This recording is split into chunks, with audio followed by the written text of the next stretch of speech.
For today's video nga pala mga kahayahay ay nandito ako ngayon sa napakagandang ilog na matatagpuan dito sa Roxas Oriental, Mindoro na talaga namang hindi mo pagsisisihan kapag napuntahan mo ito. Kaya naman nagbaon na talaga ako ng 3 litrong tubig. Biro mo, ilog yung pupuntahan ko pero tubig yung baon ko. At talaga namang napakaganda nga talaga ng ilog na ito mga kahayahay. Tingnan nyo nga naman yung background sa likod. Para akong nasa ibang bansa, para akong nasa New Zealand, Switzerland. Pero yung mukhang kagaya niyan ay matatagpuan nyo lang yan sa no man's land. And this is the land that I walk through. Agay. Sa nakikita ko ngayon, ang daming mga bato-bato. Pati mga nakatumpok na buhangin, feeling ko dito yata ako yayaman. Parang gusto ko na tuloy maging kontraktor, magabinta na lang ng buhangin at bato. Pwede nang magmilyonaryo. Ano ba yan? Kung ano-ano nang iniisip ko, siguro dahil sa init ng panahon, medyo nanunuyot na yung aking mga brain cells. At ito na nga, pupunta na lang tayo dito sa aming 6-star DIY tent. 6-star yan kasi 6 na poste, pampito sa puno ng aratilis. Dito muna kami magi-standby at maghihintay doon sa iba na wala pa dahil ang usapan nga daw pala ay 10:00. Kami namang itong hindi halatang excited ay nandito na 6:00 pa. Dahil excited nga ni, pati yung aming pandinig na i-excite rin dahil 10:00 ang pandinig 6:00. Iwanan ko muna kayo dyan sa tent, bahala na muna kayo magbantay dyan dun sa mga wala pa. Basta ako ay gusto ko muna ditong maglibot-libot sa mga bato-bato at sa gilid ng ilog. Total, makapal naman yung mukha ko. Ay, makapal yung mukha ko. Makapal yung sunscreen na nilagay ko sa mukha ko. Yon. Nakikita nyo mga kahayahay yung tubig? Siyempre nakikita nyo kasi napapanood nyo. Ano ba naman yan? O tingnan nyo sobrang linaw ng tubig. Nakikita ko yung mga maliliit na isda. Parang ang sarap na tuloy maglangoy-langoy at makipaghabulan sa isda. Lalo pat mainit ang panahon pero kailangan ko munang pigilin ang sarili ko kasi hindi pa kasi dumarating yung order kong 2-piece sa Shopee. Pero sa lahat ng ilog na napuntahan ko simula nung bata ako, eto yung pinakamaganda. Kasi simula nung sinilang ako, 3 ilog lang naman ang napuntahan ko. Yung 3 ilog na yon, yung unang-una ay yung ilog sa likod ng aming bahay. Bahala na kayo mag-isip kung anong klaseng ilog yon, basta ang alam ko mga bahay dito sa probinsya sa likod nun may ganong klaseng ilog. Tapos yung isang ilog yung nagbakasyon kami sa Panay, tapos yung pangatlo itong ilog ng Marasca. Pero sa 3 ilog na yon, yung ilog talaga sa likod ng bahay namin ang hindi ko makalimutan. Dahil doon sa ilog na yon, doon ko first time maligo at doon ko rin first time natikman ang sinturon ni nanay. Grabe, kakaiba talaga yung ilog na yon. Yung lumublob ka, okay pa. Pag ahon mo, may latigo ka na. Kung noon, ako yung nilalatigo, ngayong may anak na ako na ang nanlalatigo, kaya totoo talagang hawak ko na ngayon ang beat. Napakaganda nga naman talaga ng ilog na ito. Bukod sa malamig yung tubig, ay ang lakas ng agos. At ang isa pang nagpapaganda sa ilog na ito ay yung background talaga na green, para ka talagang nasa ibang bansa. Ang sarap magpa-picture tapos ipopost ng profile sa Facebook at sa Instagram. Bumalik na nga ako dito sa aming tent pero kami-kami pa rin. Wala pa talaga yung ibang hinihintay namin. Hindi pa sila dumarating. Yan yung resulta ng 10:00 at 6:00. Kaya aantukin ka talaga ng kahihintay. Kaya yung mga batang kasama namin ay hindi na nakapagtiis. Ayun, nauna nang lumublob sa tubig. Tapos ako hindi na rin nakapagtiis. Ayun, lumamo na talaga. Maganda naman kasi yung bago pa dumating yung iba, mayroon na akong karga. Sige lang, magkwentuhan lang kayo dyan, wag nyo lang akong pansinin. At least pareho tayong busog. Kayo busog ng hangin, ako busog ng pagkain. Kompleto talaga kami dito sa tent. May bali ng kain at may 2 unggoy na nagkukutuhan na sa malayo na ang tingin. Sana all, marami nang natiris na kuto at lisa. Kung dito lang rin nga sana si Honey, di sana mayroon sana akong taga-tiris at taga-pisa. Yun nga lang, hindi kuto at lisa ang kanyang pinipisa. At dumating na nga yung aming pinakamatagal na hinihintay. Ang lakas kid ng boses ko eh.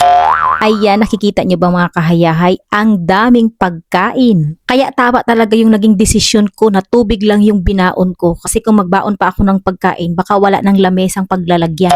Agoy, nagpalusot pa eh.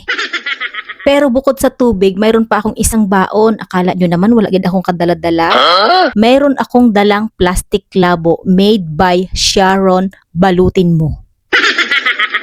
Ayan yung mga bata kakaligo, pula na yung mata. Yung iba, ayan, nangitim na. Ayan, masaya na ang lahat. Siyempre, kakain na. Ang pagkuha ng pagkain ay according to your body. Siyempre, mauna yung mga payat, yung mga slim. Kaya kami itong mga century tuna ay pahuli-huli lang muna.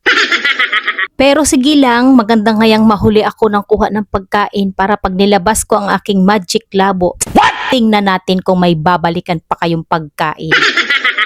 At ito na nga, kailangan kong lumakad ng palayo. Baka magtanong sila kung nasaan ang ganitong pagkain, saan ang ganito. Maganda na yung malayo ako para walang salarin.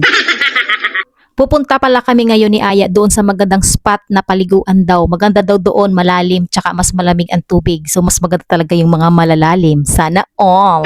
Grabe, ang ganda talaga ng tawa ko dito. Nakita tuloy ang aking ngipin na bungi at bingaw. Eto na yung sinasabi kong spot na maganda paliguan dito sa Marasca River. Malamig yung tubig, mas malinaw at mas malalim. Sana all na lang talaga. Kaya yung gusto ng mas malalim dyan, itaas ang paa. Dahil ko ang height mo ay 4'11", kagaya ko, kailangan mo nang itaas ang paa kung gusto mo ng malalim na tubig. O kayo ha, baka ko ano-anong iniisip nyo na malalim. Maraming uri ng malalim. Balong malalim, tubig na malalim. Bali, pupunta pala kami doon sa spot na maganda na sinasabi ko nung una. Hindi pala yung unang pinakita ko sa inyo kanina. Hindi pa yun ha. Huwag kayong excited. Ngayon ay pupunta pa lang tayo doon. So dadaan muna kami dito sa mga bato-bato. Dahil nga sa dami ng mga bato dito, no, napaisip tuloy ako, what if mag-live selling ako ng panghilod na bato? Kapag hindi ako natanggap bilang kontraktor, siguro sa pagla-live selling ng panghilod doon ako totoong yayaman. Nako, muntik ko nang nakalimutan. May dala nga pala akong unggoy nung pumunta kami dito sa Marasca River. At yan, kung saan yung nanay na orangutan, ayan, sunod na sunod din itong unggoy. Iniwan ko na nga yung 3 unggoy doon sa panay kasama yung papa nilang gorilya. Ay, nakalimutan ko, mayroon pa palang unggoy dito na isa na kasama ko. Ngayon ko lang na-realize na ang dami ko palang unggoy na isinilang sa mundo. Kaya hindi nakapagtataka kung bakit ang katawan ko ngayon ay umabot na sa century tuna. At eto na nga yung sinasabi kong magandang spot na paliguan dito sa Marasca River. Eto na yun, eto na talaga.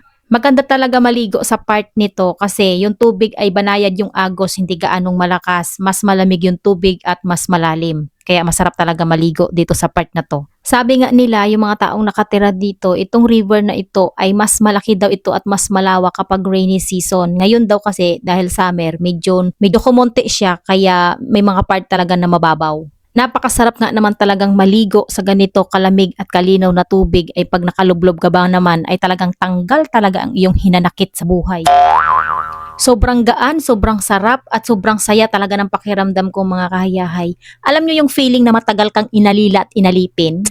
Sobrang bihira kasi. From never to rarely talaga na mangyari sa tanang buhay ko simula pinanganak ako. Makaranas yung mga ganito bagang pamamasyal, pumunta sa mga ilog, mag-enjoy. Kasi ang alam ko talaga sa tanang buhay ko ay magtrabaho, bahay, bata, dinagdagan pa ng asawa. Sa dami ko ng obligasyon sa buhay kaya minsan nakalimutan ko, tao pala ako. Akala ko kasi minsan isa akong tuko. Yung talagang hindi na alis-alis ng bahay at taong bahay na lang talaga. Ang sarap talagang maging bata, pa-dive-dive na lang talaga sa tubig, matalang kami ditong mga matatanda naghahanap ng magandang bato para panghilod sa abig mga nirarayumang paa. At ano ang pagkakaiba ng bata at matanda kapag naliligo sa tubig o sa dagat? Ang bata kapag pagustuhan mo, gusto nakahubad ang damit. Ang matanda, balot na nga ng damit, may sombrero pa. Tapos heto, nakatingin lang kami doon sa mga bata na nagtatalunan sa tubig. Alam nyo, kayang-kaya din namin yan kahit matanda na kami. Kayang-kaya yan ang aming imahinasyon. Pero syempre, si Miss Hayahay ay hindi papayag ng uuwi ng ganun-ganun lang na imagination lang ang baon at dala. Kailangan may mangyayari talaga kaya aakyat na ako dito sa inaakyatan ng mga bata sa kanilang pagtalon-talon at talaga namang malakas talaga ang loob kapag medyo malaki na yung nahulugan mong insurance. At eto na nga mga kahayahay, pagdating ko dito sa taas ay naku po, kakaiba pala talaga ang pakiramdam. Yung inaakala kong sinisimple-simple ng mga bata, pero pag may edad ka na pala, naku po, feeling ko talaga mayroong mga langgam na umaakyat dito sa tuhod ko. Hindi na rin ako pwedeng sumuko, hindi na rin ako pwedeng umatras at hindi na rin ako pwedeng bumaba kasi ang laki ng pustahan namin. Bahay, lupa, sasakyan, sa tatlong yon, yung asawa ko lang talaga ang ipinusta ko. Kaya nga parang gusto ko nang bumaba at umatras eh. At least kung matalo man ako, safe na nga ako, mawawala pa yung sakit ng ulo ko. Nag-aalala talaga ako kung tatalon ako hindi. Kasi nga kung tatalon ako, nag-aalala ako dito sa mga naliligo. Baka kasi mawala ng tubig at yung tubig baga ay pumunta sa pangpang pag ako ay tumalon. Grabe nga naman ang kabog ng aking puso. Yung feeling na yung kabog baga ng puso mo na kapag tingin mo sa wallet mo ay wala ng laman, wala ng budget. Yon, yung ganong kabog. Tapos sumabay pa yung pagtawag ng rider dahil mayroon kang babayarang parcel. Yan talaga yung mga dahilan kung bakit biglang tumataas yung dugo ko kahit low blood ako. Ito yung sinasabi kong gusto ko talagang i-live selling itong mga bato. Syempre bago natin ila-live selling, kailangan nating i-test kung legit ba itong mga bato na ito gamit ang ating kalyo sa paa. Maganda kayang panghilod ang mga bato. Very natural, organic, and no chemical added. Kaya sa mga gusto ng panghilod dyan, itaas lang ang paa. Naalala ko pala dati nung unang panahon, usong-uso talaga itong mga bato bilang panghilod ginagamit ng mga matatanda. Hindi talaga kompleto ang banyo kung walang bato. Kaya ako nung bata pa ako, ang akala ko talaga ang bato kapag hinilod mo ay nakakaputi. Kaya first time ko gumamit ng panghilod na bato nung nagka-crush ako. Ay! Isos kalande. Kaya alam nyo ba kung anong nangyari nun? Pumuti din talaga ako. Yung binti ko ang puti-puti kasi nga nagtanggalan yung mga balahibo. Kaya ayun, pumuti. Tapos ang malala pa, yung tumubo yung balahibo, mas kumapal. Kaya ayun, mas umitim. Yan talaga yung mga treasure memories ng mga batang 80s, 90s. Yan yung mga memories na wala ngayon sa mga bagong generation kasi nga dahil sa technology may kanya-kanya na silang mundo. At syempre hanggang dito na lang muna mga kahayahay yung aking pabida at pabibo. Kita-kit sa susunod kong video sa vlog kung kailan ulit ako makapag-upload. Salamat sa mga nanonood at patuloy na tumatangkilik sa aking channel. Mabuhay tayong lahat!